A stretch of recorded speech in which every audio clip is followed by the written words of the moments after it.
umiikot papunta sa EXP lane. Pero ngayon, nagparamdam siya dun sa baba. Pero alam din naman niya kasi na si Keller yung nandun. Pero ang agang dragon wala kay Sanford. Dahil sinisibol na rin kasi yung pagong for Team Liquid Philippines. Retry para kay Carl. Tapos biglang atrasan na.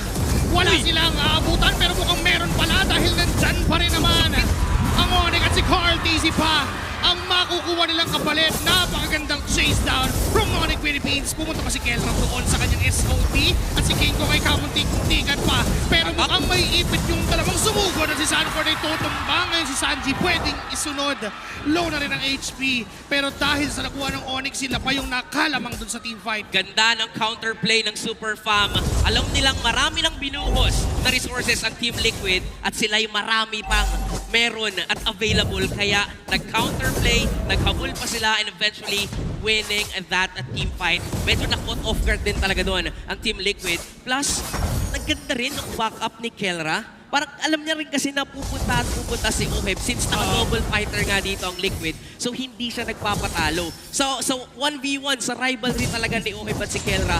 Alam mong ayaw nilang magpapatalo sa Isel. At tila ba mukhang kinalaban din ng Onyx to. Pero nakapwesto na rin ang TLPH. Manggagaling doon sa gitna si Super Prince at si King Kong. Itarawan ni Sanji na may dalawang manggagaling doon ni Carl TZ. Hindi naman siya nagmamadali dito. Alam niya rin na may lamang siya when it comes to the retry battle dahil doon sa innate combo ng Lancelot with Initial Tornos retry. Pero marami pang ginagawang pre-objective team fights ang Team Liquid. Look at Sanford. Sobrang layo niya na nag-zone doon pero babalik sa pagong at si Carl TZ pa rin ang makakakuha noon. Low na si JP, hinahabol lang ni Super Prince sa kanyang kinopyang Black Dragon form pero si Brusco ay low na rin naman. Walang makukuha ang trade ngayon ng Onyx kaya lalamang ang Team Liquid. Wala rin namang namatay pero ang ganda kasi nung zone na ginawa ni Sanford. Kung hindi ako nagkakamali, naalala ko may nagbanggit. Either caster to o talent o idol natin na kung saan pagka daw nag-dragon na si Sanford, kahit wala siyang nakikita, may nakikita yan. Oo, parang nagkakaroon siya ng extra vision sa kanyang dragon. Alam niya kung saan pupunta pero Sanji with nakaya sa zone si Kelra ang target niya, tumba ang gold standard. Kaya naman yung Torre ang pwedeng isunod ng Team Liquid Philippines. Ang Team Liquid sa pagpasok ng playoffs, lagi talaga silang naghahanap ng play na kung saan ikakalamang talaga nila. Ngayon makikita natin kung kanina iba yung trip ni Carl, ngayon iba rin yung trip ni Sanji. Ang trip nila pahirapan sa gold lane si Kelra and si Carl Lito nararamdaman na rin yung tusok nitong Lancelot niya. Tapos si JP, grabe din yung pag-zone out. Tila ba confident talaga ang Liquid sa pagpasok dito sa Day 2. At hindi pa yan yung normal na kalid na nakikita natin kasi normally nung pagkatapos ng Project Next o nung kakarating pa lang ng Project Next, yung Fury Hammer yung ginagamit ng mga kalid na first item. This time is a Thunderbelt para kay JP.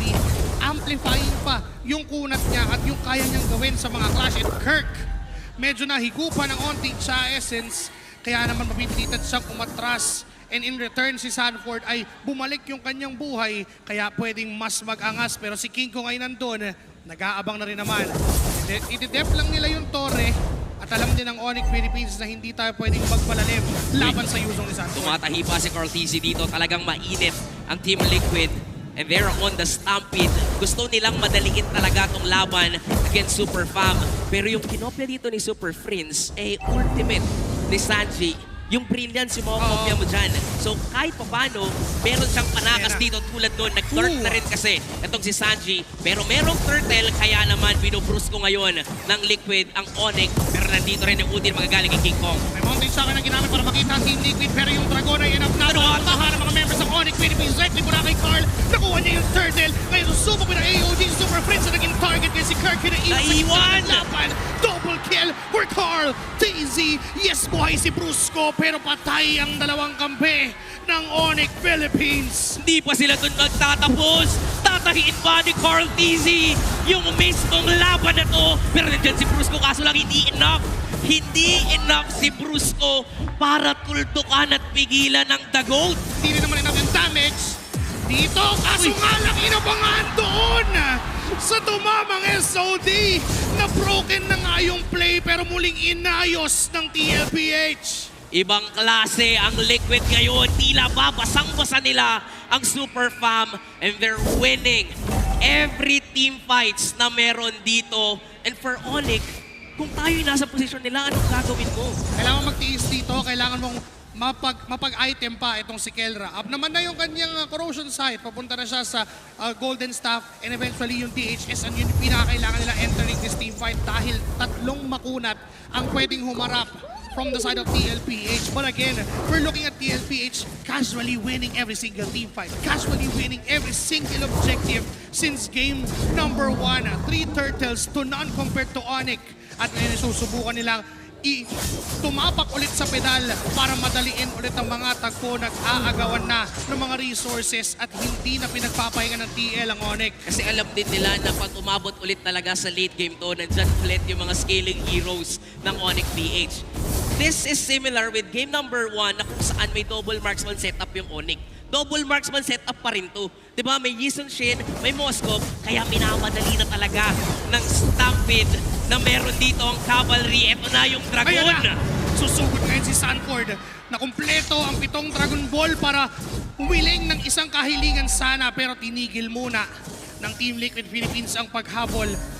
At Wait may lang, conceal play mula sa Onyx kasi Sanford ang gusto nila na tutol na yung Dragon 4 pero makakatakas pa. Uy, tumalon! Fight play and a Dragon Tail combo. Revitalize! Tapos biglang dumating ang tropa ng Team Liquid Philippines. Not the Dragon! Not Sanford! Ililigtas kasabay ng pagputol ng dalawang buhay. Ngayon isusunod pa si Super Friends, tatlo ng tutumba mula sa Onyx.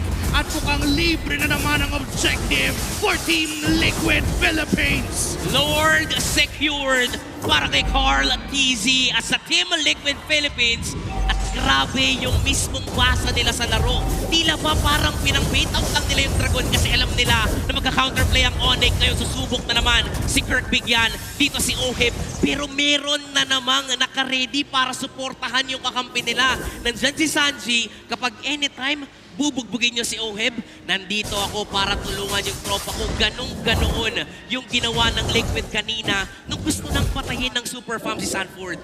Bigla na lang may dumating na parang tinawag na backup right from the start. Ngayon, yung tinawag na backup ng Team Liquid Philippines ay yung Lord nagmamarcha sa babang bahagi ng mapa. Pero again, ang target nila yung gitna dahil may outer turret pa. Pero mukhang nagpalit ng plano. Sa baba na lang daw tayo dahil si Carl ay nandun na. Sumubok na ng damage pero tinawag na muli ang Dragon at nandun pa yung I am offended.